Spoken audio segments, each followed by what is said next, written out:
아마도 여러분을 아는 세상 사람들은 여러분을 가리켜 저 사람은 기독교인이다 이렇게 말을 할 것이죠. 여러분 스스로도 나는 기독교인이야 이렇게 말을 할 겁니다. 그러면 기독교인이란 누굽니까? 기독교인이란 어떤 사람을 가리키는 겁니까? 기독교인들은 어떤 특징을 소유하고 있는 사람입니까?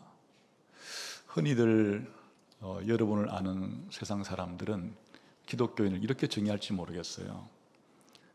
기독교 가정에서 태어나서 기독교 가정에서 자란 사람 뭐 이렇게 생각할 수 있겠고, 또 기독교 가정에서 태어난 사람이 아니라면은 교회에 출석하는 사람, 그래 교회의 예배에 참석하기도 하고 아예 세례도 받고 또 교인으로 등록도 한 그런 사람이라고 기독교인을 정의할 수 있을 것이에요. 근데 이것은 기독교인이면 그렇겠죠. 예수 믿는 부모 밑에서 태어나서 자기도 예수 믿고 자라니까 그럴 수 있겠고, 또 당연히 기독교인이라면 교회의 회원이 되어서 교회에 출석하고 예배 참석도 하고 세례도 받고 교인으로 등록도 하고 이렇게 살아가는 게 마땅하겠죠. 그러나 기독교인은 이렇게 외형적으로 이런 것만 가지고 있다고 해서 성경은 이 사람이 진짜 기독교인이다 이렇게 말하지는 않아요. 더 중요한 것이 있어야 해요. 더 큰 변화가 그 사람 속에 일어난 사람이어야 해요. 어떤 변화가 일어난 사람인가 하면 사실 한 인간으로서 자신의 인생의 근본적인 변화, 180도의 방향 전환을 경험한 사람을 가리켜요. 근데 우리가 이제 살아가다 보면 자기 인생을 크게 바꿀 때가 있어요. 처음에 고등학생이 대학을 진학할 때 나는 문과를 가려고 했다가 이과를 간다든지, 반대로 이과를 가려고 했다가 문과를 간다든지, 이건 큰 변화잖아요. 혹은 어떤 직장에 들어갔다가 그 직장을 나와서 다른 직장으로 옮기겠다. 직장을 옮기는 정도가 아니고 아예 직업을 바꾸어서 다른 직업을 선택하는 것은 큰 변화 아니겠어요? 아니면 일반 사람들이 볼 때 이슬람교를 믿는 사람이 불교를 믿는다든지, 불교를 믿는 사람이 이슬람교가 되는 이런 종교를 바꾼다는 것은 자기 인생에 아주 큰 변화를 경험한 사람이라고 할 수 있죠. 요즘같이 정치적으로 좌우 대립이 심한 전국에서는 자기의 정치 사상을 다른 정치 사상으로 바꾼다는 것 자체도 자기 인생에 큰 변화가 생긴 것이라 할 수 있겠죠. 근데 기독교인이 겪는 변화는 이런 종류의 인생의 변화와는 다른 종류예요. 하나님과의 관계에 있어서 근본적인 180도 다른 그런 하나님에 대한 자세와 태도와 관계가 바뀐 것을 가리켜요. 기본적으로는 하나님을 믿지 않는 사람들이, 또 하나님을 사랑하지도 않고 순종하지도 않는 아예 하나님에 대해서 적대적인 사람이 이제는 하나님을 믿고 하나님을 사랑하고 하나님께 순종하고 하나님을 자기 인생의 중심으로 삼고 하나님을 자기의 삶의 목적으로 삼고 하나님을 기뻐하는 삶을 살아가는 이런 하나님과의 관계에 있어서 완전히 바뀌어버린, 이 세상에서 이보다 더 큰 인생에 큰 변화는 없는 것이에요. 이런 하나님과의 관계에 있어서 본질적으로도 근본적인 변화를 겪은 사람을 기독교인이라 이렇게 말을 하는 것이에요. 그런데 어떤 변화를 겪었단 말인가? 그게 이제 오늘 우리가 살펴보려고 하는 사도행전 2장 37절부터 41절까지에는 기독교인이란 어떤 특징을 가지고 비기독교인에서 기독교인이 될 때 어떤 변화를 겪은 사람을 기독교인이라 하는가 하는 것을 성경에서 가장 잘 보여주는 성경 본문 가운데 하나예요. 왜냐하면 이날 3,000명이, 우리 41절 한번 읽을까요? 시작. 그 말을 받은 사람들은 세례를 받음에 이날의 신도의 수가 3,000이나 더하더라. 신도를 바꾸면 기독교인이라 할 수 있겠는데, 오순절이라고 부르는 날, 이 날은 예수님께서 부활하신 날부터 50일째가 되는 날이에요. 예수님께서 하늘로 하나님 보좌 우편으로 성천하신 날로부터 계산하면 10일째가 되는 날이에요. 이걸 이제 오순절이라 그러는데, 이 오순절 날에 최초의 기독교회가 탄생했어요. 기독교회가 탄생한 날이에요.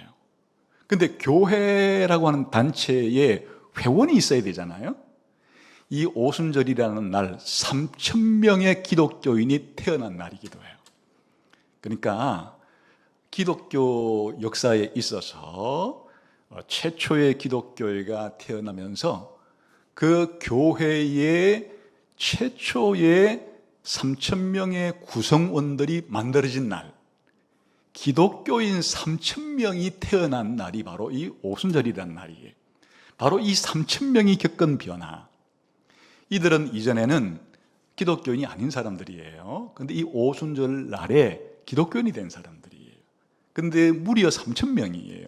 아주 집단적으로 기독교인이 되는 일이 벌어졌는데, 이때 이 사람들 속에 생겨난 이 변화가 바로 기독교인이란 누구냐, 기독교인이란 어떤 특징을 가진 사람이냐, 기독교인은 어떤 변화를 겪은 사람인가를 가장 전형적으로 보여주는 그런 요소들이 여기 기록이 되어 있는 거예요. 물론 신약 성경을 여기저기 읽어보게 되면 기독교인이 불신자에서 신자가 될 때 어떤 변화를 겪은 사람인가를 여기저기에 이런저런 설명들이 많은데, 그 중에서도 아주 역사적으로 의미 깊은 날이잖아요. 최초의 교회가 탄생하면서 최초의 3,000명의 교회를 구성할 기독교인이 탄생한 그날에 이들에게 변화되어진 이 변화들이 바로 두고두고 모든 시대와 장소를 초월해서 기독교인이 누구냐, 그리고 교회의 회원이 된 기독교인들은 어떤 변화를 겪은 사람들이냐 하는 것을 아주 그림처럼 선명하게 보여주는 성경 본문이기 때문에 아주 중요하다, 그렇게 생각할 수 있죠. 그래서 오늘은 이 사도행전 2장 37절에서 41절까지 오순절날 최초의 기독교인이 된 이 3,000명 속에 일어난 변화, 기독교인의 특징들을 살펴보려고 해요. 자, 우선 큰 그림을 가지고 한번 살펴보면 37절에 읽어봅시다. 시작. 그들이 이 말을 듣고 마음에 찔려 베드로와 다른 사도들에게 물어 이르되 형제들아 우리가 어찌할꼬 하거늘. 여기에 그들이 이 말을 들었다 하는 것은 지금 앞에 나오는 베드로의 예수님에 대한 설교를 들었다는 얘기예요. 이걸 복음이라 그래요. 예수님 믿어야 합니다. 예수님 믿어야 구원받습니다 하고서 예수님을 소개하는 것을 우리는 복음이라 그래요.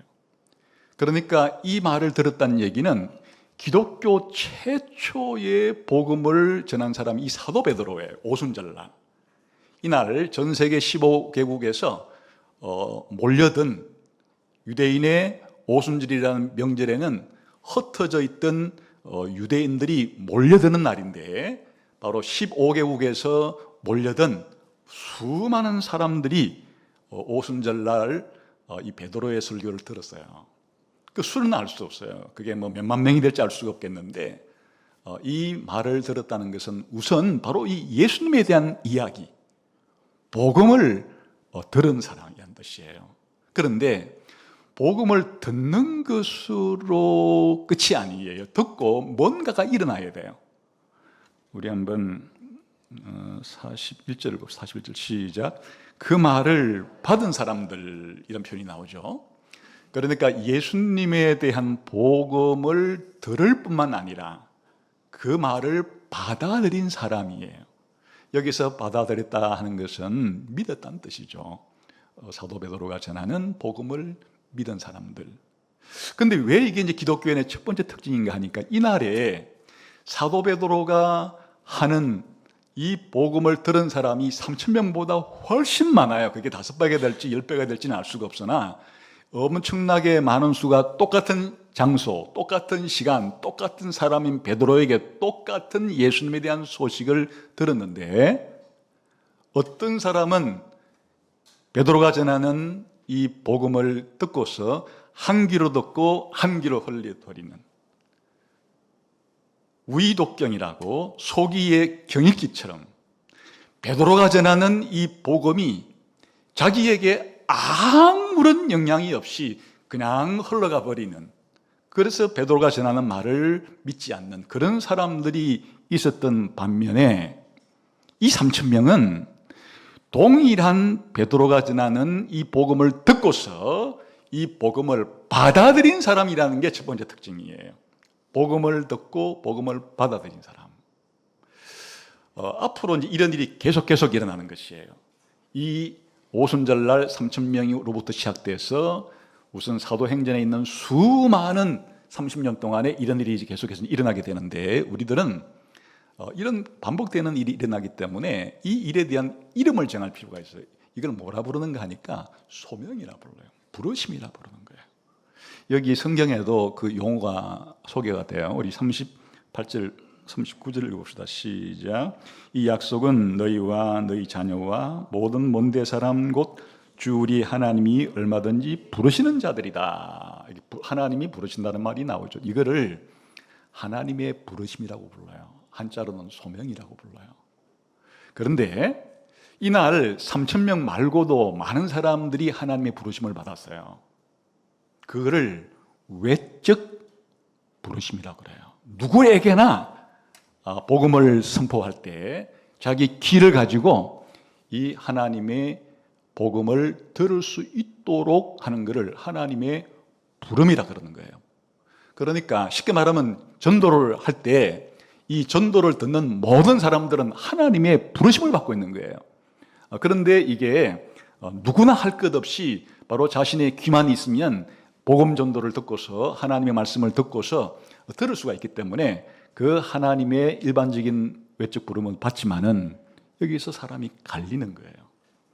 어떤 사람들은 그냥 그 말을 듣고 흘려버리고 무시하고 믿지 않는 사람들은 딱 거기까지 하나님의 일반적인 부르심, 외적인 부르심만 받은 사람인데 비해서 이렇게 그 말을, 그 복음을 받아들이고 예수님을 믿는 사람들이 생기는 것은 한 단계 더 깊은 하나님의 부르심을 받는 거예요. 그래서 이것을 우리는 내적 부르심 이렇게 이름을 불러요. 그 내적 부르심이라는 것은 하나님께서 이 복음을 전할 뿐 아니라 그 사람이 그 복음을 받아들이고 믿게끔 하기까지 그 사람을 하나님이 불러내는 사람을 가리키는 거예요. 그러니까 효과가 있죠. 하나님께서 그냥 불렀을 때 어떤 사람은 불러도 들은 채 만체하고 그냥 흘러버리는데 하나님이 불렀을 때 응답하고 제가 여기 있나이다 하나님께 가겠습니다 라고 하나님의 부름에 호출에 응답하기까지 하나님의 부르심을 받는 사람을 내적 부르심 혹은 효과가 있었으니까 효과적 부르심이라고 부르는 거예요. 그러니까 기독교인이 되려고 하면 이 일이 일어나야만 기독교인이 되는 거예요. 기독교인은 자기가 되고 싶다고 되는 게 아니에요. 나도 한번 기독교인 돼보면 좋겠다 되는 게 아니에요.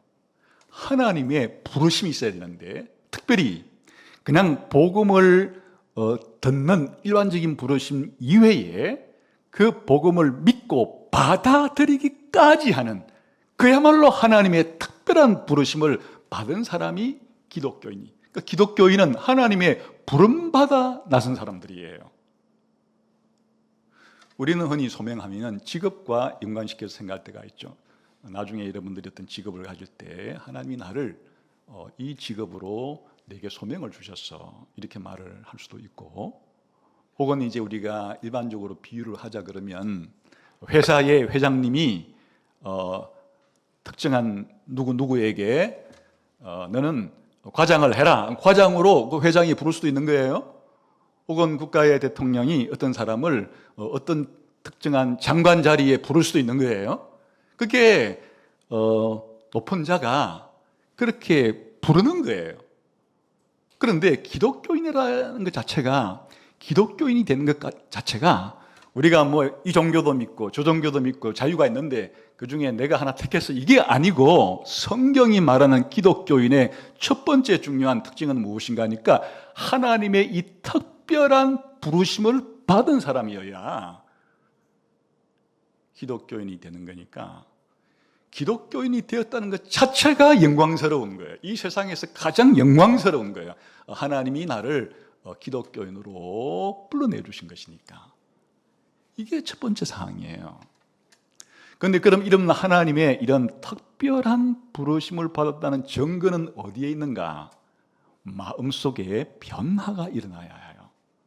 그래서 이 말을 듣고, 베드로의 말을 듣고 베드로의 말을 받아들인 사람 속에 마음속에 변화가 일어났다는 걸 보여줘. 그게 뭐예요? 마음에 찔려. 우리가 어떻게 해야 되겠느냐? 괴로워서 울부짖는 것은 이들의 마음 가운데 큰 변화가 생겼다는 걸 보여줘요. 지금까지 이들은 예수님을 십자가에 못 박는데 앞장선 사람도 있을 것이고 구경한 사람도 있을 것이고 그것이 당연하다고 여겼어요. 그런데 이것이 크게 잘못되었다는 사실이 깨달아진 거예요. 큰일 났구나. 예수를 십자가에 못 박고 그가 십자가에 못 박은 것을 우리가 함께 동조하고 참여했던 이것 자체가 하나님께 엄청난 죄를 지은 것이로구나 라고 하는 사실이 그의 생각 속에 큰 변화를 일으키게 되고 두려움이 찾아오게 되고, 내가 이 상태를 벗어나지 못하면 큰일 나기 때문에 내가 하나님의 심판을 받을 이와 같은 큰 죄를 지었는데 이 죄로부터 내가 어떻게 하면 벗어날 수가 있을까라는 그런 자신의 내면의 변화가 일어났는데, 이런 변화를 이제 신약성경 전체를 종합해 보면 이거를 우리가 뭐라고 이름 붙이는가 하니까 거듭났다 이렇게 말하는 거예요. 중생했다, 거듭났다. 사람의 마음에 아주 본질적인 변화가 일어났는데, 그 변화가 얼마나 크면 중생했다, 거듭났다고도 말하지만은 이 중생과 거듭남을 설명하기 위해서 이 사람은 새 피조물이야 이렇게까지 말해요. 얼마나 큰 변화가 그 사람 속에 일어났으면 새 피조물, 새 창조물이라고 부를 정도가 되겠어요? 근데 사람이니까 새 사람 이렇게 불러요. 새 사람인데 지금 멀쩡하게 사람으로 태어났으니까 새 출생 이렇게 부르는 거예요. 근데 새 사람이 되어 새롭게 출생을 했으면 뭐가 바뀐다는 얘기인가? 그 사람의 본성이 바뀌기 때문에 새 본성을 부여받았다. 더 쉬운 말로는 새 마음을 부여받았다 이렇게 말하는 거예요. 새 마음이 되었기 때문에 이런 마음에 관통당하는, 다시 말하면 이 사람의 지성과 감성과 의지가 하나님의 성령에 의해서 관통을 당해서 지금까지와는 근본적으로 그대로 있을 수 없는 어떤 지적인 변화와 그리고 감정적인 변화와 의지적인 변화를 할 수밖에 없을 정도의 뭔가가 자신의 성향 속에, 자신의 마음 속에 일어난 변화를 지금 단적으로 보여주는 게 마음이 찔려 이렇게 말하는 거예요. 그의 중심이, 그의 마음이 찔려서 어찌할꼬라고 하는 이와 같은 탄식 소리를 바랄 수밖에 없게 뭔가가 변화가 일어났다는 뜻이에요. 그래서 이것이 이제 이 중생이 일어났다고 하는, 이게 우리가 하고 싶다고 이렇게 되는 게 아니에요. 하나님의 성령이 하는 일이에요.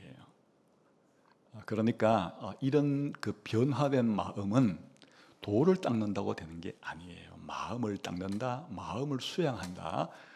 이런 변화는 일어날 수 없어요. 그냥 마음을 닦게 되면 화를 잘 내던 사람이 조금 화를 오래 참을 수 있게 된다든지, 뭐 좀 사람이 비관적으로 생각하던 사람이 좀 수양을 거쳐가지고 뭐 긍정적으로 이 세상을 바라볼 수 있게끔 뭔가 좀 바꾼다, 이런 변화는 일으킬 수가 있죠. 그런데 지금 이 변화가 무슨 변화라 그랬어요? 하나님의 부르심을 듣고 하나님께로 응답해가는, 하나님 앞에 자기의 관계를 완전히 뒤바꿔버리는 이런 변화는 우리가 수양한다고 되는 문제가 아니에요. 하나님의 성령께서 새 마음을 바꾸어 줘야 되는 거예요. 새 사람을 만들어줘야 되는 거예요. 새롭게 태어나게 해야 되는 거예요. 이런 변화가 일어나야만 되는 것이니까 기독교인이 얼마나 놀라운 사람이에요? 이런 거듭남, 이런 중생을 하나님에 의해서 마음속에 겪게 된 사람을 기독교인이라 이렇게 부르는 것이니까, 기독교인이 된 사람들은 하나님께서 그 사람 속에 엄청난 일을 그 사람 안에, 그의 마음 안에 일으킨 사람이라고 하는 거예요. 근데 이제 이게 자신은 아직 이런 변화가 일어난지를 모르는데 자기도 알 정도로 자기 생각으로, 자기 느낌으로, 자기 행동으로 분명하게 이제 내가 하나님께로 돌이켰다, 하나님을 믿게 되었다, 이렇게 하는 변화를 우리는 뭐라 그런가 하니까 회개라 부르는 거예요. 그래서 베드로가 이들에게 뭐라 말하는가? 회개해라, 이렇게 말하는 거예요. 회개해라. 그리고 회개하라는 말과 함께 항상 붙어다니는 말이 있는데, 예수를 믿어라. 회개와 믿음, 이 두 가지를 묶어서 우리는 회심, 이렇게 말해요. 영어로는 컨버전이라 그러는데 우리가 알아듣기 쉬운 말로 말하면 방향전환이라고 해요. 그것도 180도 방향전환. 누구에 대해서? 하나님에 대해서 180도 방향 전환을 한 사람일 우리들은, 회개한 사람, 예수 믿게 된 사람, 묶어서 회심한 사람, 이렇게 부르는 거예요. 이게 지금 베드로가 회개하라 이렇게 말하는데, 이 믿으라는 말은 어디 있습니까? 이렇게 말하는데 여기 생략되어 있죠. 예수 그리스도 이름으로 세례를 받으라, 이 말 속에 들어있는 건데, 예수님 이름으로 세례받는 사람들은 예수 믿는 사람에게 세례 주는 거예요. 그러니까 여기 믿으라고 하는 명시적인 말은 없어도 회개하라와 예수 믿고 예수 이름으로 세례받으라 하는 말 속에 포함되어 있어요. 그래서 이 사도행전에 보게 되면 이 회심의 두 가지 요소는 기본적으로 어떨 때는 그냥 회개하라고만 해요. 또 어떨 때는 예수를 믿으라고만 해요. 어떨 때는 둘 다를 말해요. 회개하고 예수를 믿으라. 그 회개하라고 하고 믿으라는 말이 없다고 해서 회개만 하라는 얘기가 아니에요. 그런 거는 있을 수가 없는 거예요. 회개하는 사람은 예수 믿는 일이 동시에 일어나는 거예요. 또 예수를 믿어라 하고 회개하라는 말이 없다고 해서 회개도 안 하고 예수 믿는 일도 없는 것이에요. 그래서 구체적으로 설명을 드리게 되면은, 오늘 읽은 이 사도행전 2장 38절에서는 베드로가 이르되 너희가 회개해라 하고 믿으라는 말은 없지만 그 안에 예수 그리스도의 이름으로 세례받으라는 말씀이 포함되어 있다 그랬죠. 그러나 명시적으로는 드러나 있지 않아요. 사도행전 3장 19절에도 그러므로 너희가 회개하고 돌이켜라, 믿으라는 말은 없어요. 사도행전 17장 30절에도 알지 못하던 시대에는 하나님이 간과하셨거니와 이제는 어디든지 사람을 다 명하사 회개하라 하셨으니 라고 했는데, 예수 믿어라 하는 말은 나와 있지 않아요. 그러나 어떤 회심 사건에는 예수를 믿으라고만 나오고 회개라는 말이 안 나와요. 그게 이제 바울이 빌립보 간수에게 한 말은 이런 말이죠. 사도행전 16장 31절에 보게 되면은 이르되 주 예수를 믿어라, 그리하면 너와 내 집이 구원을 얻으리라. 이때는 회개하라 그러면 너 죄 용서받고 구원받 이렇게 말하지 않죠. 회개란 말을 하지 않아요. 그냥 주 예수를 믿어라, 그러면 구원받는다, 이렇게 회개란 말은 안 쓰고 믿으라고만 해요. 그 두 가지를 다 할 때도 있어요. 사도행전 20장 21절에는 유대인과 헬라인들에게 하나님께 대한 회개와 우리 주 예수 그리스도께 대한 믿음을 정언한 것이다. 지금 사도 바울이 자기 사역을 회고하면서 내가 지금까지 전 세계에 돌아다니면서 뭘 했는지 아느냐? 사람들에게 하나님께 회개하고 주 예수를 믿으라는 말을 전하고 다녔다. 이렇게 자기가 전도한 사역을 종합해서 다 말할 때는, 모두를 다 요약해서 말할 때는 이렇게 회개와 믿음을 다 묶어서 설명하기도 하는 거예요. 그런데 이걸 회심이라고 부르는 거예요. 이 회심이 일어난 사람이 기독교인이에요. 아까 말했죠. 지금까지 말한 것들을 종합하면 되는 것인데, 이 회심이라는 것은 근본적인 인생의 방향전환, 180도 방향전환인데, 이제 하나님께 등을 돌리고 죄를 짓고 하나님 안 믿을래요. 하나님 사랑하지 않을래요. 하나님 순종 안 할래요. 하나님 당신께 나는 반역을 할래요. 내 마음대로 살래요. 이렇게 완전히 하나님께 척을 지고 원수가 되어서 하나님께로부터 멀어진 상태에서 자기가 지금까지 살아왔는데, 이게 죄라는 사실도 전혀 모른 채로 이렇게 하는 게 마땅한 줄로 살았는데 충격을 받고서 이게 죄구나, 이것도 죽을 죄구나, 하나님께 심판받아 영원히 지옥 갈 죄구나 하고 깨닫게 된 게 회개의 첫걸음이에요. 이 자기의 지식이 바뀌는 거예요. 하나님에 대한 지식과 자기 자신에 대한 지식이 송두리째 바뀌는 거예요. 지금까지는 그래 산 것이 잘못인 줄을 몰랐댔어요. 죄라고는 생각도 해본 적이 없어요. 그런데 하나님을 안 믿고 하나님께 순종하지 않는 게 내 인생의 가장 큰 죄였구나. 나는 하나님의 반역자 생활을 했구나. 이건 하나님께 영원한 심판을 받아 죽을 수밖에 없는 엄청난 죄였구나 하는 사실을 깨닫게 되게 되면 그 죄가 미워지게 되죠. 죄에 대한 깊은 감정이 생기는 거예요. 이 죄 자체가 옛날에는 달콤했죠. 자기 인생은, 내 인생은 나의 것, 이렇게 살아가는 게 달콤하고 좋은 줄 알았는데, 이게 이제는 혐오스럽고 그런 생각 자체가 끔찍하고 잘못되었다고 하는 이 생각으로부터 비롯된 감정의 동요가 일어나기 시작하는 거예요. 그대로 머물러 있을 수는 없죠.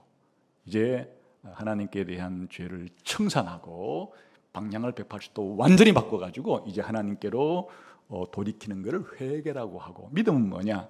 이제 돌이킨 상태에서 예수님을 꽉 붙잡아야 되는데, 그전에는 예수님을 아주 우습게 생각했어요. 그냥 뭐 종교인 중에 한 사람, 도덕적으로 훌륭한 사람, 혹시 뭐 신화적인 인물은 아니야? 이렇게 예수님에 대해서 그냥 종교적인 인물 가운데, 도덕적인 인물 가운데 한 사람이겠거니라고 생각했던 것이 바뀌어서 예수님이 하나님이셨구나, 예수님이 하나님의 아들이셨구나, 예수님이 나를 구원하러 왔구나, 예수님의 십자가의 죽음이 내 죄값 청산을 위한 나 대신 죽은 죽음이었구나. 완전히 예수님에 대한 생각이, 이 지식이 바뀌게 되는 거예요. 그러니까 예수님을 이제는 사랑하지 않을 수가 없죠. 좋아하지 않을 수가 없어요. 예수님에 대한 모든 것들을 내가 동의하지 않을 수가 없는 거예요. 그렇게 되면은 이제는 예수님을 믿어야만 내가 하나님의 자녀가 되기도 하고 죄도 용서받고 구원도 받는구나 해서 이제는 예수님을 아는 정도에서 그쳐서는 아니고 그냥 예수님을 붙잡고 내가 예수님을 신뢰할 수 있는, 나를 자신을 예수님께 헌신하고 충성하는 이런 행동의 변화를 예수님을 믿는다 하는 것이에요. 이게 한 인간 속에 일어나려고 하면 아까 말한 것처럼 무슨 일이 일어나면 이런 변화가 생기겠어요? 이 변화는 전인적인 변화라고 부르는데요. 그런가 하니까 지성과 감정과 의지, 한 인간을 구성하는 인격이 송두리째 변화를 일으켰기 때문에 이거를 전인적 변화라 부르는 거예요. 혹은 실존주의 철학 시대의 이 용어는, 회심은 그냥 인격적인 예수님과의 만남이라고 하는데, 그게 뭐 대단한 게 아니라, 사실 대단한 건데 그냥 그게 그냥 뭐 신비롭게 예수님을 대면하는 걸 가리키는 것이 아니고 예수님에 대한 생각 자체가 바뀌게 된 걸 가리키는 거예요. 그리고 생각이 바뀌니까 예수님을 멀리 하려던 마음이 이제 예수님께 가깝게 붙어버리려고 하는, 그리고 예수님을 내가 이제는 헌신하고 예수님께 충성해야 되겠다고 하는 나의 행동의 변화까지 일어난 것이기 때문에, 이게 나의 지정이, 내 인격을 구성하는 모든 요소가 송두리째 바뀌었기 때문에 이걸 전인적인 변화라 그러고, 이걸 다른 말로 말하면 예수님과의 인격적인 만남이라고 부르는 것이 실존주의 철학적인 표현이에요. 신비롭게 부활하신 예수님이 내 앞에 나타나가지고 그렇게 뭔가 신비로운 만남을 하는 그런 것을 가리키는 게 아니라 그 뜻이에요. 나의 전인적인, 나의 지식도 바뀌고 나의 감정도 바뀌고 나의 행동도 예수님과의 관계에 있어서 다 바뀌어 버리는 이런 전인적인 변화를 겪게 되는 것을 예수님을 믿는다, 이렇게 표현을 하는 거예요. 그런데 이런 변화가 일어나려고 하면 이건 다 내 의식 속에서, 내 삶 속에서 일어난 변화이기 때문에 나의 주관적인 변화여서 나도 알 수 있고, 나의 이런 변화는 주변 사람들도 알아차릴 수도 있는 거죠.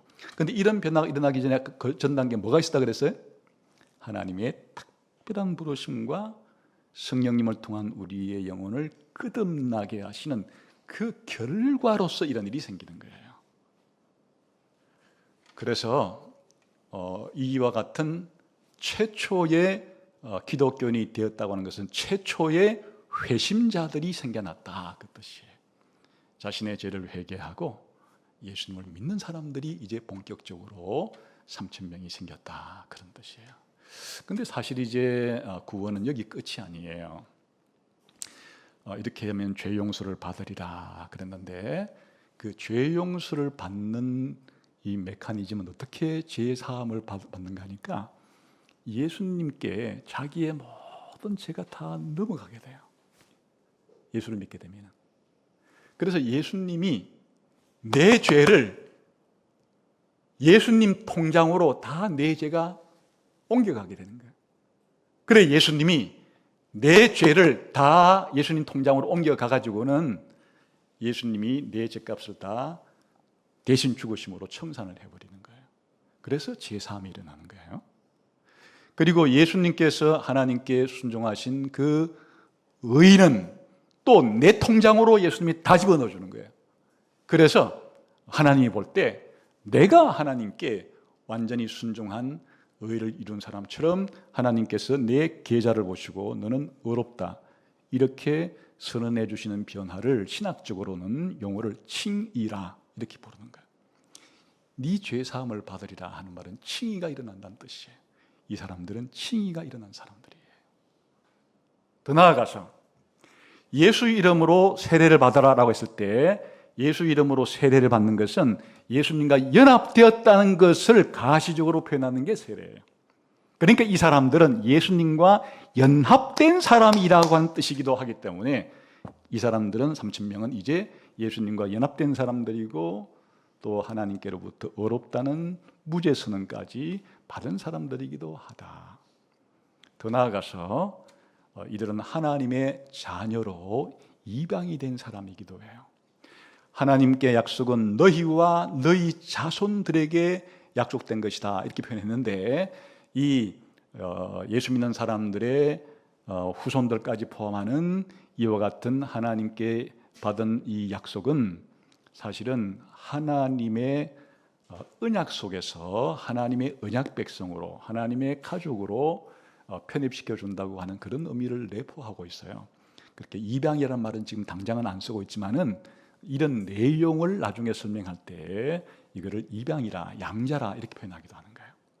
사실 이게 논리적으로는 이렇게 설명할 수 있지만은 이게 동시에 일어나는 변화예요.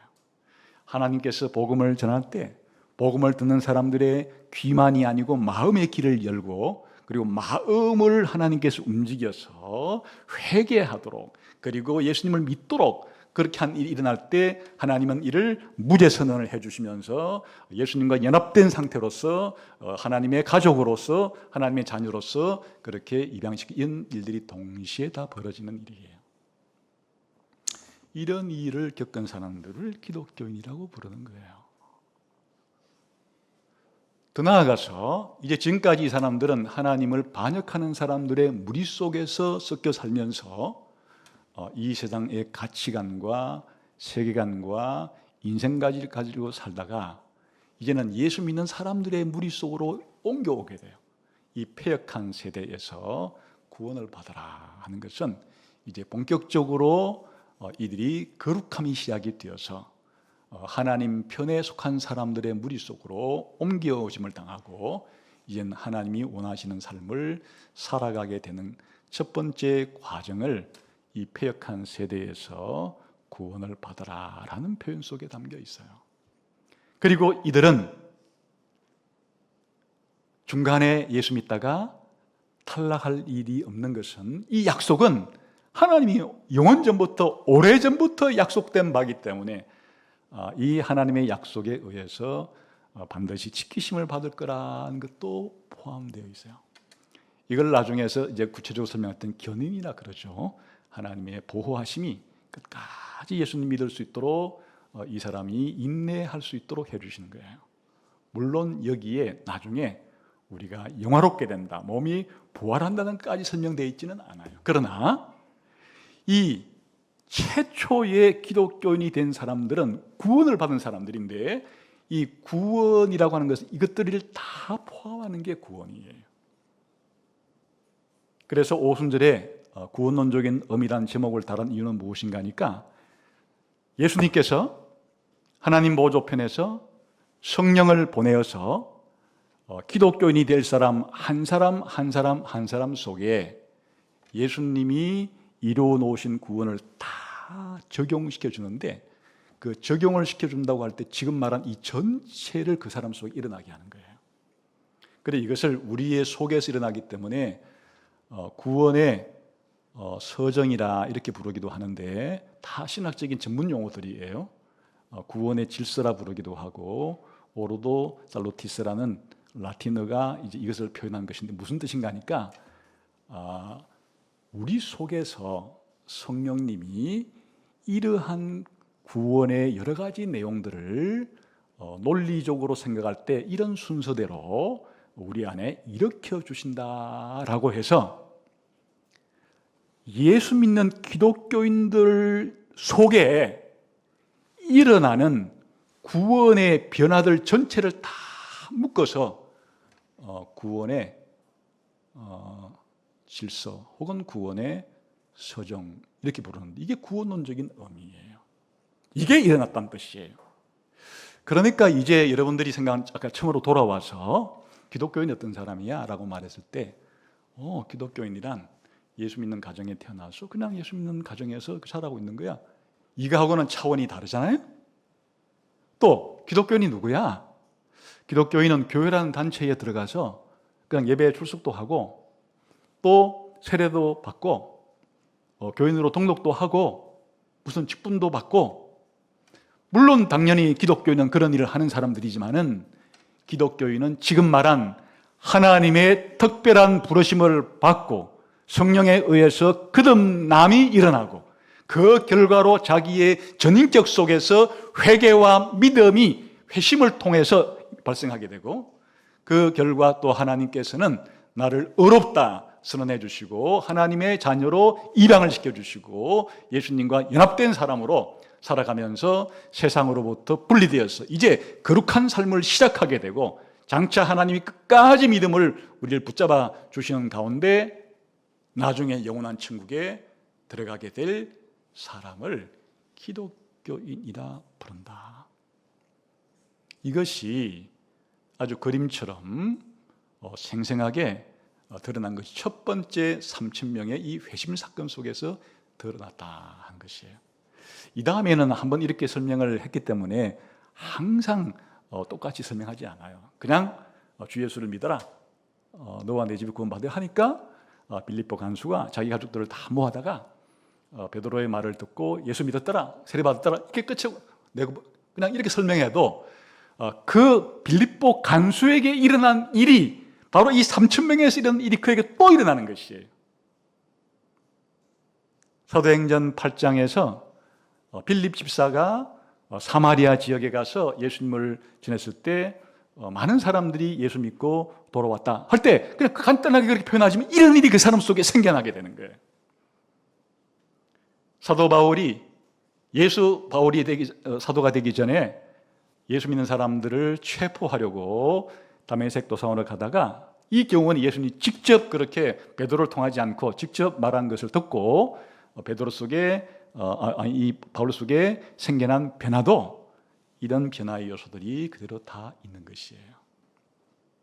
여러분, 기독교인이 된다고 하는 것은 하나님에 의한 이 엄청난 역사가 그 사람 속에 일어난 사람으로서 사실 이 기독교인이 되었다고 하는 말을 제대로 알면 이 세상에서 나는 세상을 다 주는 것과 네가 기독교인이 되는 것하고 두 개 중에서 뭘 택할 거냐 이렇게 물어볼 때 진짜 기독교인이 된 사람들은 뭐라고 말하겠어요? 세상도 주시고 기독교인도 되면 그런 건 없나요? 이렇게 물론 뭐 할 사람도 있겠지만은 둘 중에 하나를 택하라고 한다고 하면 사도 바울처럼 이 세상에 가치 있는 모든 것들을 배설물로 다 여기고 예수님께 붙잡히게 된, 그래서 예수 믿게 된 기독교인이 된 이 한 가지가 내게는 더 소중합니다라고 그의 인생관, 세계관, 삶의 중심이 완전히 바꾸어진 사람을 기독교인이라고 부른다 하는 것이에요. 그런데 여기에 이제 이렇게 말하면 자기 자신을 이제 점검해 봐야 되는데 나에게 이런 변화가 지금 일어났는가?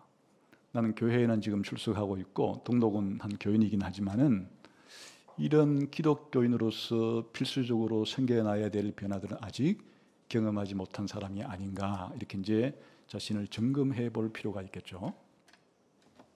여기에 이 사도행전에 기록된 수많은 회심 사건들은 기독교의 가장 초기에 30년 동안의 최초의 교회 30년에 최초의 회심한 기독교인들의 사례를 지금 모아놓은 거예요. 그러니까 다들 이제 기본적으로는 예수님을 믿지 않던 사람들이, 이교도들이 예수님을 믿는 것이니까 그 변화가 상당히 컸겠죠. 그래, 회심이 좀 드라마틱한 회심들이 꽤 많아요. 그런데 이제 그 예수 믿은 사람 가정에서 태어나서 어릴 때부터 늘 가정 예배 드리고 또 주일만 되면 교회 가서 예배 드리고 이래 했던 사람들, 2대가 쌓이고 또 3대가 내려가고 4대가 내려가게 되고 이렇게 내려가게 되면 이제 기독교 가정에서 태어난 이런 사람들은 이런 변화들이 없이도 너무 익숙하게 그냥 뭐 교회에 출석하는 것은 당연한 것으로 여기고 뭐 사실은 마음에 변화는 없다 할지라도 능숙하게 뭐 찬송 부르는 거 문제 없고 또 기도하는 거 문제도 없고 뭐 이렇게 예배에 출석해서 살아가는 것도 문제가 없는 사람들이 될 수는 있어요. 그런데 이런 변화는 안 일어난 사람이 될 수도 있는 거예요. 그러면 그냥 일반 사람들의 관점에서는 기독교인이라고 이렇게 그냥 교회 출석하니까, 교회에서 봉사하니까, 교회에 등록 교인이라고 하니까 기독교인이라고 인정해 줄 수는 있어도 성경적인 기준에서는 이런 변화가 기독교인에게는 일어나야 기독교인이지, 이런 변화가 일어나지 않는 사람은 그냥 교회에 출석하는 사람, 교회에 등록한 사람 이렇게 부를 수는 있어도 기독교인이라 부를 수는 없는 것이, 당연히 구원받은 사람은 아니죠. 이게 이제 그 2000년의 역사가 흘러왔는데 2000년 동안 어느 시대에 어느 지역이든 교회가 생겨나게 되고 그 교회의 구성원이 될 교회의 회원들은 다 이런 회심을 한 사람들이 사실은 진짜 기독교인이라고 불릴 수 있는 사람들이고, 그렇지 않고도 교회에서 함께 섞여 있는 사람들은 그냥 명목상 이름뿐인 기독교인 이렇게도 부를 수 있겠죠. 참 기독교는 아니란 뜻이에요. 그런데 2000년 기독교 역사 가운데 언제 이런 회심이 일어나는가? 그건 개인적으로 일어나는 거예요. 늘 우리가 주일날 예배드리고 신앙생활하고 하다가 이와 같이 하나님의 은혜가 임하면 개인적으로 거듭나게 되고, 거듭난 사람들은 이런 회개가 생기고 또 이런 예수님에 대한 믿음이 생기는 거예요. 아주 예수가족교회 초창기 때 호주에서 교환학생으로 한 여학생이 있었는데 예배를 드리면서 자꾸 자신의 죄에 대한 각성이 일어나고 자신이 하나님 앞에 벌 받을 것 같다는 생각이 들고, 그전에는 이런 생각을 교회 다니면서 해본 적이 없는데 자꾸 이런 생각이 생기는 거예요. 그래서 자기 주변 사람들에게 내가 요즘에 예배를 드리는데 계속 내가 이와 같은 이 죄에 대한 고민이 생기고 두려움이 생기고 이런 것이 참 내가 자꾸 괴롭다. 이 회심이 뭔지를 모르는 사람들은 너 좀 이상하게 된 거 아니야? 너 그러면 그 교회 가고 나서 예배드리다 그렇게 됐다니까 그 교회도 이상한 거 아니야? 회심이 뭔지를 모르는 사람이 그 얘기를 들을 때 부정적인 변화가 일어났다고 생각해요. 그래서 저한테 상담을 하러 목사님, 제가 이렇게 이런 일이 생겨서 친구들한테 말했더니 이렇게 말하는데, 야, 너 제대로 일어날 일이 일어나겠구나. 이게 성경에서 말하는 교회 역사를 통해서 우리가 다 겪었던 그런 일이 네게 지금 일어나고 있는 중이다. 죄에 대한 회개와 예수님에 대한 진심 어린 믿음이 발생하는 과정을 통과해야 네가 스스로 이제 나는 참된 기독교인이 되었다라고 말할 수 있는 그런 과정을 지금 겪고 있는 중이다. 이렇게 말해줄 수가 있어요. 그런데 이제 사실은 이 2000년 역사 가운데 이런 일이 이렇게 평상시 이렇게 교회 생활 하다가 개인적으로 일어나는 일, 이게 그냥 집단적으로 일어날 때가 있어요. 집단 회심이 일어날 때가 있어요.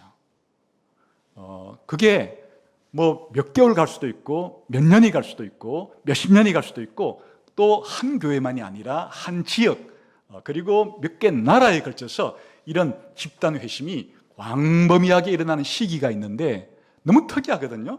이게 평상시 교회 생활을 그냥 하다가 개별적으로 간헐적으로 일어나는 변화가 아니고 이렇게 교회가 한 교회 그리고 여러 지역이 혹은 여러 개 국가에서 동시에 일어나는 변화이기 때문에 이걸 대부흥이 일어났다, 대각성이 일어났다 이렇게 표현해요. 그런데 교회사에서 가장 뚜렷하게 가장 크게 일어난 대부흥과 대각 18세기 때 일어났어요.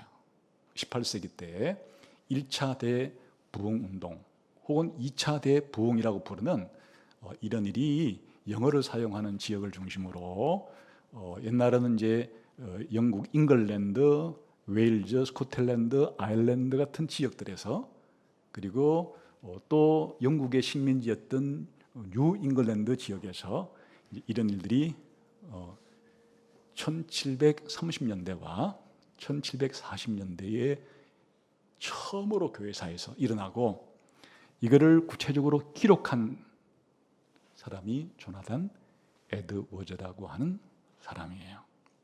조나단 에드워즈는 자기 자신이 18살 때 오늘날 예일 대학교 대학원을 다닐 때 아주 이 회심을 경험해요. 아주 강력한 회심을 경험을 하는데 이제 24살이 되어서 노샘퍼턴이라는 지역에 이제 목사로 가게 돼요. 거기에서 한 23년 동안에 목회하는 동안에 두 번의 이 강력한 부흥을 경험하게 돼요. 1734년과 35년에는 이 노샘퍼턴 이 교회를 중심으로 32개 마을이 이런 회심을 하게 되는 일이 있어서 코네티컷 계곡 부흥이라 이렇게 이름하기도 하는데 이런 일이 있었고 1740년에서 41년, 42년 동안은 더 넓은 지역에 영국 식민지 13개 주에 걸쳐서 전역에 이런 큰 부흥의 물결이 일어나게 돼. 그걸 우리가 흔히 이제 1차 대각성 운동, 1차 부흥이라고 그러기도 부르는데 이 두 번의 부흥을 경험을 합니다. 그런데 이제 처음에 1734년에서 35년에 경험했던 이제 이 부흥에 대해서 1735년에 좀 멀리 떨어진 도시에 있는 보스턴에 사는 목사가 너무 궁금해가지고 어떤 일이 일어났냐 좀 알려달라니까 이제 에드워즈가 편지를 보내서 이런 일이 우리 교회와 우리 주변 마을에서 일어났습니다 하고 편지를 보내요. 아주 짧게 편지를 보냈죠.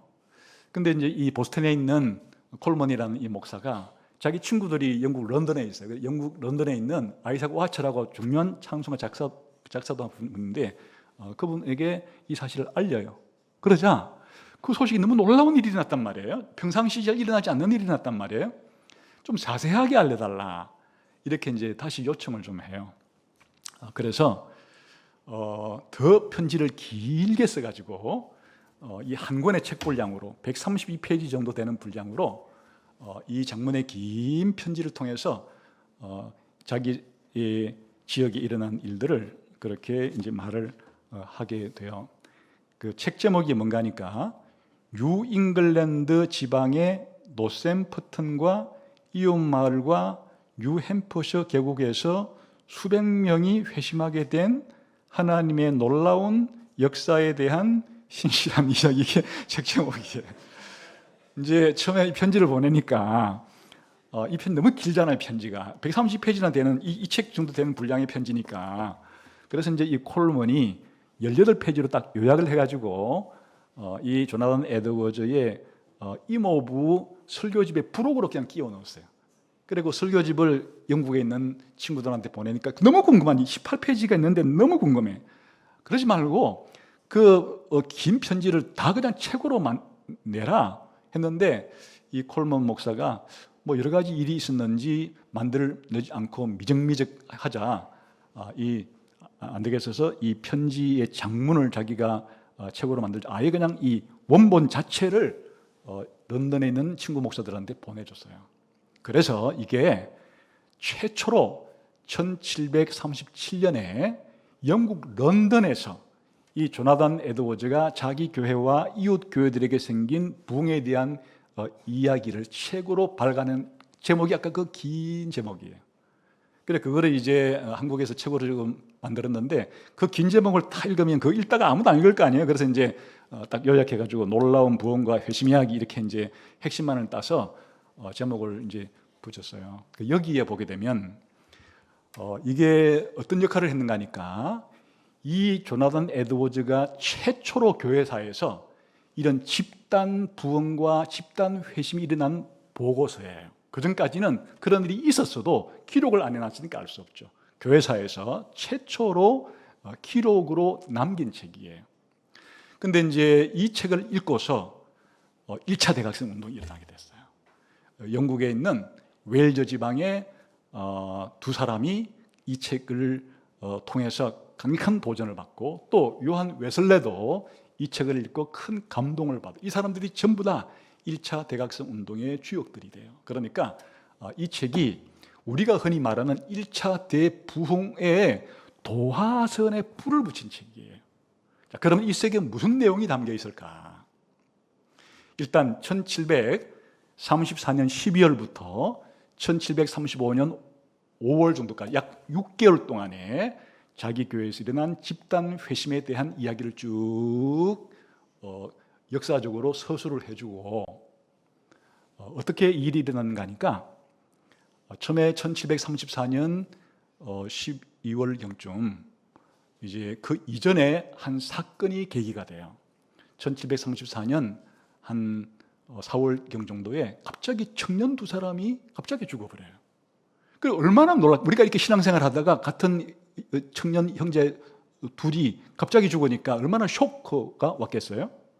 한 사람은 젊은 형제가 일찍 죽고 또 한 사람의 젊은 그 결혼한 기혼 여성이 병중에서 자기 구원 문제를 고민하다가 이 회심을 하고 난 다음에 너무나 평안하게 임종을 맞이하면서 다른 사람들에게 꼭 구원을 받으라라고 하는 말이 또 충격이고 이렇게 해서 이제 갑자기 신앙에 관심이 생기게 돼요. 죽음에 대한 관심과 더불어서 영적인 문제에 대한 관심이 서서히 생겨나기 시작하다가 이제 12월 달에 한 5-6명이 강력한 회심을 경험한 일이 생기니까 이게 이제 도화선이 되어서 교회에 있는 다른 사람들에게 서로 이 사실이 알려지고 하면서 1735년 봄쯤에는 거의 빈부귀천을 막론하고 남녀노소를 막론, 일일이 조나단 에드워즈가 40대 몇 명, 50대 몇 명, 60대 몇 명, 10살에서 18살까지 몇 명 이런 식으로 다 그걸 기록해서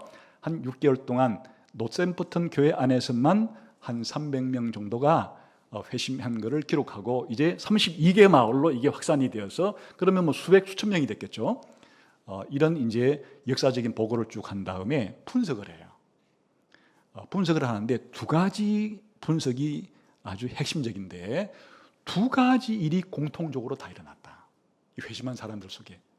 그 첫 번째는 죄에 대한 각성과 죄에 대한 두려움과 공포가 이 사람들 속에 공통적으로 있었다. 그런데 많은 차이들도 있었다. 어떤 사람은 한 며칠 죄에 대한 각성이 있다가는 끝난 사람이 있는, 어떤 사람은 몇 개월 간 사람도 있고, 사람마다 이런 죄에 대한 각성과 두려움의 시간은 다 달랐다. 그리고 죄에 대한 이 깨달음과 이 공포를 느끼는 그 강도도 어떤 사람은 그야말로 굉장한 강도로 견딜 수 없을 정도로 강하게 온 사람도 있고, 어떤 사람들은 좀 약하게 온 사람도 있고, 이런 강도도 서로 달랐다. 이런 차이는 있어도 누구든지 회심한 사람들 속에는 아까 말한 회개가 일어났다 하는 게 공통점이라 그랬어요. 2번째는 또 공통분모가 생겼는데 바로 하나님과 예수님의 이 성품과 사역에 대한 놀라움과 감격으로 그것을 믿고 기뻐하는 이런 일들은 전부 다 공통적이었다. 그런데 역시 어떤 사람은 하나님의 공의로우심의 감동을 받아서 각성이 생긴 사람도 있고, 어떤 사람들은 하나님의 은혜와 사랑의 감동이 되어서 각성된 사람도 있고, 이렇게 차이는 있어도 기본적으로 하나님과 예수님의 이와 같은 성품과 사역에 대한 놀라움과 감격으로 믿는 이런 공통점과 이런 공통점을 바탕으로 다양한 일들은 사실은 사람마다 좀 달랐다. 이렇게 아까 우리가 봤던 회심의 두 요소가 뭐라 그랬어요?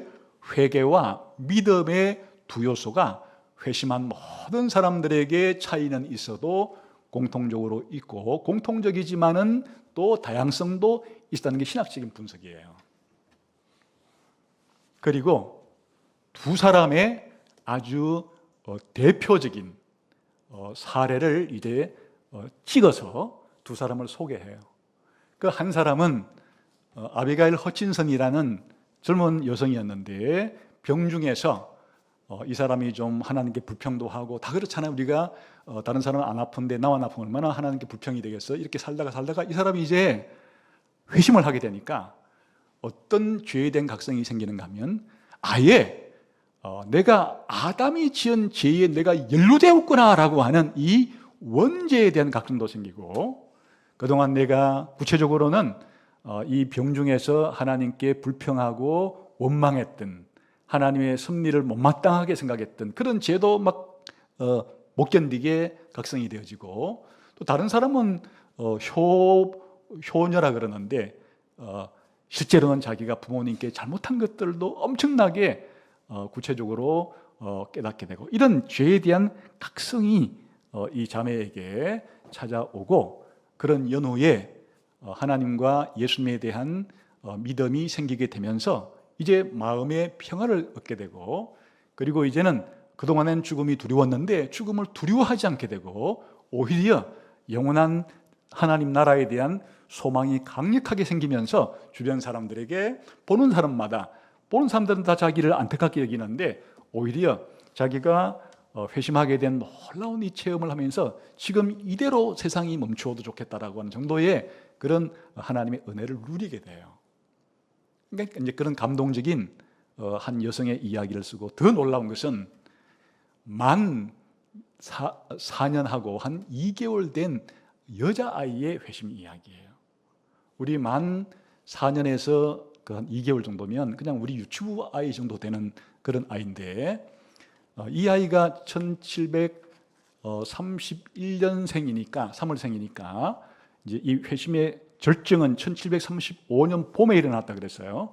그래서 이제 이 아이가 1735년 이 4월 말 5월 초에 어떤 일이 생겼는가 하면 자기 11살 된 오빠가 회심을 경험해요.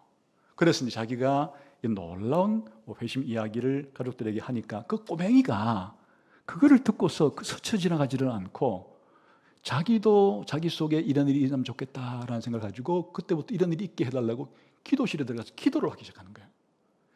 이게 4월 말 아니면 5월 1일 정도에 일어난 일인데 2달 동안을 기도실에서 하루에 나중에 많게는 5번씩 달락날락하면서 그렇게 2달 동안 이 꼬망이가 기도를 하는 거예요.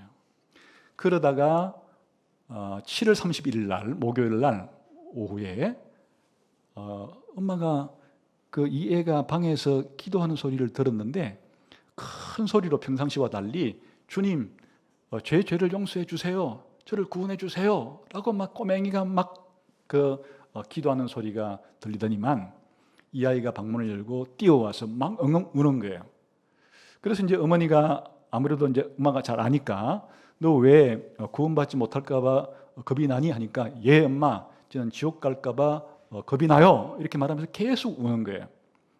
그렇게 하다가 갑자기 이제 이 아이가 변해서 엄마 천국이 내게 오고 있어요. 아니 무슨 말이니? 하니까 이것도 오고 이것도 와요. 엄마가 짐작해 보니까 우리가 주기도문 할 때 아버지의 이름이, 아버지의 나라가, 아버지의 뜻이 그런 일이 자기한테 지금 일어나고 있어요 라고 하는 표현을 그렇게 애가 해요.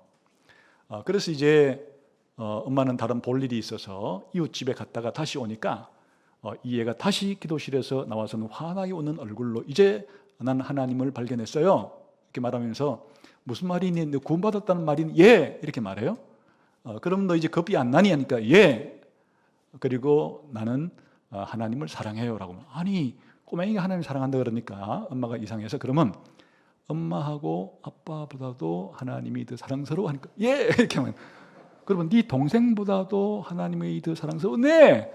이 아이가 하나님을 사랑한다고 고백을 해요. 그리고 엄마 이제 저는 자기 어린아이의 말로 이 구원이 자기에게 임했다고 말한. 그러니까 언제? 그러니까 오늘이요 이렇게 말하는. 그러니까 이 아이에게 한 2달간 동안의 기도 끝에 하나님께서 이 만 4살짜리 아이이긴 해도 이 아이에게 7월 31일 날 그날에 중생을 주시고 회심의 은혜를 주신 거예요. 그러고 나니까 이 아이가 변화가 눈에 띄게끔 변화가 생겼는데 가장 첫 번째 변화가 자기와 같이 이렇게 되지 않은 사람에 대한 안타까움이에요. 그래서 언니를 보면 불쌍한 아비가일, 불쌍한 나오미, 자기 언니들만 보면은 그렇게 말하는 자기가 겪었던 이 일을 겪지 못한 사람들에 대한 그런 안타까움을 표현을 하고 또 이제 주일날을 자꾸 기다리는 거예요, 애가. 아니, 엄마가 얘야 왜 주일날을 그렇게 기다리니? 너 주일날 가가지고 다른 애들이랑 놀려고 하니까 아니에요, 엄마. 에드워즈 목사님의 설교를 들으려고. 야, 이게 애가 회심하면 이 4살짜리 애도 주일을 그렇게 기다린다. 주일을. 그 목적은 누구 아는 사람하고 밥 먹기 위한 게 아니고 에드워즈 목사님 그 길게 설교, 나보다 훨씬 길게 설교하는 에드워즈 목사님의 설교를 뭔가 들으니까 이전과는 다 이해를 못했겠죠, 당연히. 그런데 뭔가 한두 마디 들리는 것이 이 아이에게는 크나큰 감동이 되기 때문에 그거를 기다리는 이런 변화가 생겼다. 그 애에게도. 그리고 죄에 대해서 굉장히 민감해지는 거예요. 이 피비하고 이제 언니 오빠들이 이웃집에 가서 자두를 몰래 따먹고 왔어요. 엄마한테 들켰어요. 나 그건 도둑질이야, 잘못된 거야 이렇게 말하니까 다른 언니 오빠들은 대수롭지 않게 생각하는데 이 애는 막 엉엉 울면서 내가 그걸 알았더라면 절대 그런 거 안 했을 텐데 그걸 몰라가지고 그랬다고 막 우는 거예요. 그래 이제 너무 우니까 엄마가 언니를 보내가지고 그 주인한테 사과하고 용서를 받아오게 해서 이제 다 잘못을 그렇게 용서를 받아서 왔다 이렇게 이제 하고 막 설득을 하자 그때 애가 울음을 그칠 정도로 이 죄에 대한 민감도가 애에게서 발생을 했어요. 그리고 성경에 대한 이해력도 그 5살짜리 알면 얼마나 알겠어요? 근데 이 애가 어느 날 요한계시록 3장 20절을 읽고 난 다음에 어느 오빠들한테 가가지고는 막 설명을 하기 시작하는 거예요. 거기 보면 예수님이 문을 열면 내가 들어가서 먹고 마신다는 그런 말이 나오잖아요. 그래, 막 예수님이 먹고 마신다는 말이야. 그 꼬마이가 설명한 말이니까 무슨 체계적인 게 있었겠어요. 그러나 이전과는 달리 그런 내용을 읽었을 때 뭔가 그 아이의 수준에서 색다른 성경에 대한 이해력의 변화가 생겼다는 것을 그렇게 보여주죠. 그리고 불쌍한 사람들에 대한 관심도도 증가했어요. 자기 이웃집에 전재산이라고는 소 한 마리밖에 없는 그 집이 있었는데 이 사람들이 소를 잃어버렸어요. 그래 그 얘기를 들은 이 피비는 아빠에게 때를 써가지고 좀 소사수자고 막 그 아빠한테 때를 쓰는 거예요. 그러니까 이제 좀 어려움을 그 아이의 그 시각 속에서 뭔가 어려움이 생겼다는 것을 알아도 그에 대한 예민한 감각이 생겼다. 그리고 조나단 에드워즈 목사님을 되게 사랑하게 됐어요, 이 애가. 그래서 에드워즈 목사님이 이제 먼 출타했다가 한 2달 만에 돌아올 때 조나단 에드워즈 목사님이 오셔 동네방네 뛰어다니면서 막 그렇게 얘기할 정도로 그러니까 이제 회심을 하게 되면 목회자를 사랑하게 되는 거예요. 뭐 에드워즈 목사님이 뭐가 이렇게 좋았겠어요? 그 하나님 말씀을 늘 전해주는 그것 때문에 이 애가 그랬겠죠. 그리고 이제 그 당시만 하더라도 청교도 시대니까 아이들에게도 이런 교리 문답을 가르쳐요. 자기 전에 그걸 암송하고 자라 훈련시키는데 애가 늘 자기 전에 그런 교리 문답을 암송하고 기도하고 자는 이런 신앙 습관을 버리지 않고 꾸준히 유지하는. 회심이라는 것은 어른에게 일어나거나 아이에게 일어나거나 남자에게 일어나거나 여자에게 일어나거나 빈부귀천을 막론하고 이런 일들이 일어나는 것을 이게 기독교인이 된 일이 일어났다고 말하는 거고 회심했다라고 말하는 거예요. 근데 여기서 이제 조심할 점은 이런 에드워즈의 이런 놀라운 부흥과 회심 이야기에서도 어느 시대에 일어난 일을 기록했다 그랬어요? 가장 강력한 이 부흥의 시기에 마치 부흥이라는 것은 비유하자 그러면 이런 거예요. 평상시에도 바람은 늘 불어요. 바람 없는 날은 사실 없어요. 그런데 아주 바람이 미미하게 불기 때문에 길 가다 보면 그냥 뭐 머리카락 한 올 정도가 좀 날락말락 정도, 피부에 바람이 스치는 걸 느끼락말락할 정도의 이런 바람이 부는 날도 있지만 바람은 늘 지구에 불어요. 그런데 7, 8월에 부는 태풍은 다르잖아요. 몇 월 며칠에 어디에 상륙하는 것을 알 수 있을 정도로 거대한 바람이 불었다가 몇 월 며칠에 이 바람이 빠져나갔다는 것을 알 수 있을 정도로 그런 거대한 바람이 불면 한 나라 전체에 영향을 미치는 그런 바람이 불 수도 있는 거잖아요. 그러니까 에드워즈가 기록한 놀라운 부흥과 회심 이야기에는 그렇게 거대한 집단 회심의 이야기 기록한 것이니까 회심이 아주 뚜렷한 강도로 일어난 것들을 기록을 이제 사실은 했겠죠. 그래서 오늘날 우리 예수가족교회를 비롯해서 한국에 사는 많은 기독교인들 가운데는 이제 1884년에 알렌 선교사가 처음 개신교 선교사로서 입국을 해서 조선에 입국을 해서 기독교를 전파하기 시작했기 때문에 벌써 141년이 되었어요. 약 150년으로 치면 한 세대가 30년이면 벌써 이제 5세대째예요. 벌써 한국에는 5대째 예수를 믿는 집안이 생겼을 정도예요. 그 집안이 바로 저희 집안이에요. 자랑한다는 게 아니고 그런 집안도 있다는 것을 말해주는 거예요. 그러니까 그 이제 외가 쪽으로 해서 이제 제가 4대고 그럼 제 자녀들은 5대째겠죠. 거의 선교사들이 들어와서 복음을 전할 때 그 믿었던 사람들이 자기도 믿고 또 자녀들도 믿고 그 자녀들도 믿고 이렇게 내려오는 동안에 어떤 일이 벌어지는가 하면 사실은 1대 때 2대 때는 예수 믿는 사람들의 회심 경험이 뚜렷한 경우가 많아요.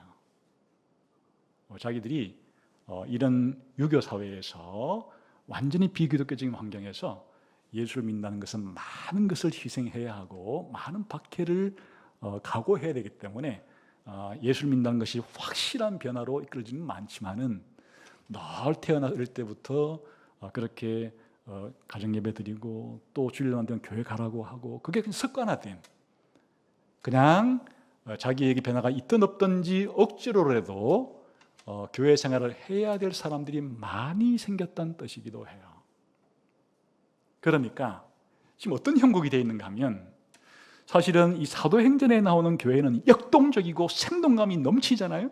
전부 다 이런 뚜렷한 회심을 경험한 사람들이 교회를 구성하고 있으니까, 물론 어쩌다가 한두 명은 가짜가 섞일 수도 있겠죠. 그러나 순도 99%의 진짜 기독교인들이 교회를 구성하고 있으니까 교회다운 교회 모습이 드러나지만, 이게 이제 1세대, 2세대, 3세대를 거치면서 그냥 명목적이고 형식적이고 전통적인 이런 기독교가 되고, 거기다가 시대까지도 세속화의 물결이 밀려 들어오게 되면은 교회는 이런 회심을 경험한 사람들 한 50%, 그렇지 않고도 함께 신앙생활을 하고 있는 사람이 교회 순도가 50%로 떨어질 거 아니에요. 더 심해져 가지고 그냥 진짜 회심한 사람들은 한 10% 정도밖에 안 되고, 나머지 90%는 그냥 다 면목상의 기독교인이 구성되면, 이상하게 그런 회심을 경험한 사람들이 이상한 기독교인으로 취급을 당하고, 그렇지 않은 사람들이 활동하는 것 자체를 이게 기독교인 줄 알고 살아가는 시대가 될 수도 있다. 현재 한국교회는 선교 141주년을 지나면서 점차 회심이 있음도 들어보지 못하고 그냥 이렇게 하듯이 그냥 주일날 교회 가서 우리가 활동하는 이 정도를 그냥 기독교의 전부인 줄 알고 살아가는 사람들로 가득 찬 교회는, 교회란 이름은 가졌으나 교회로서의 생명력과 영향력은 거의 없는 교회가 될 것이고, 그 기독교인이라는 사람들도 외부 사람들이 보기에는 교회에 나가고 교회 예배 출석하고 교회 등록원에서 있지만은 실제로 이런 변화가 겪은 적이 없는 기독교인들의 개인적인 삶은 성경이 말하는, 교회사에서 말하는 이런 회심을 경험한 사람들과의 상관은 얼마나 거리가 있는가. 그래서 여러분 가운데 하나님의 은혜로 이런 회심의 경험을 한 사람들은 감사해야죠. 이게 여러분이 노력한다고 되는 게 아니라 그랬잖아요.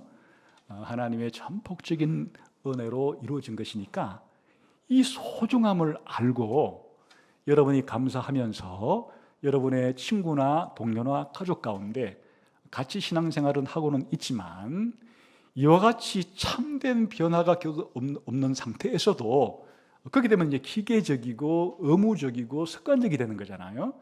그런 상태에서 살아가는 우리의 동료, 우리 교인들을 향한 마음이 안타까움을 가지고 하나님 앞에 회심이 일어나서 함께 기쁨 가운데 활기찬 이런 신앙생활을 할 수 있게 해달라고 그렇게 간구하는 일이 꼭 필요해요.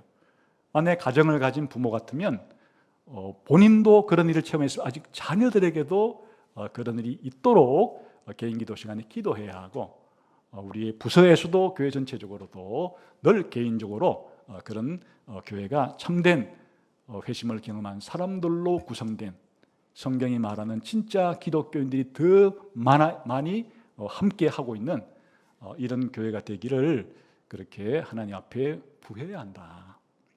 그래서 오늘은 오순절날의 구원론적인 의미라는 게 뭐냐, 이런 일을 뚜렷하게 처음 보여줌으로써 기독교회의 기독교인이란 이런 사람들이야 라고 하는 구원의 의미를 가장 명백하게, 가장 표준적으로, 그리고 오고 올 세대 가운데 이런 일이 일어나는 것이 진짜 기독교인의 모습이고 교회의 구성원들의 모습이라는 사실을 보여준 사건이 바로 오순절에 일어난 이 사건이기도 하다, 그런 뜻입니다. 바라기는 우리 모두가 이런 기쁨, 이런 변화를 함께 경험하고, 물론 이렇게 한번 했다고 해서 당장 모든 것이 다 완전해진 것은 아니에요. 이런 회심은 더 깊어져야 하고 더 넓어져야 하고 우리 가운데 더 풍성하게 점점 이런 것들이 더 커져가야 하는 것이에요. 또 때로는 그러다가 미끄러지기도 하고 그럴 수 있는 것이에요. 그렇지만은 이런 회심의 경험을 한번 통과한 사람과 그렇지 않은 사람은 신앙생활하는 모습이 다를 수밖에 없죠. 그러니까 이런 참된 기독교인들로서 우리 모두가 함께 신앙생활할 수 있기를 서로 격려해주고 또 기도하는 그런 여러분 되시기를 주님의 이름으로 축원합니다.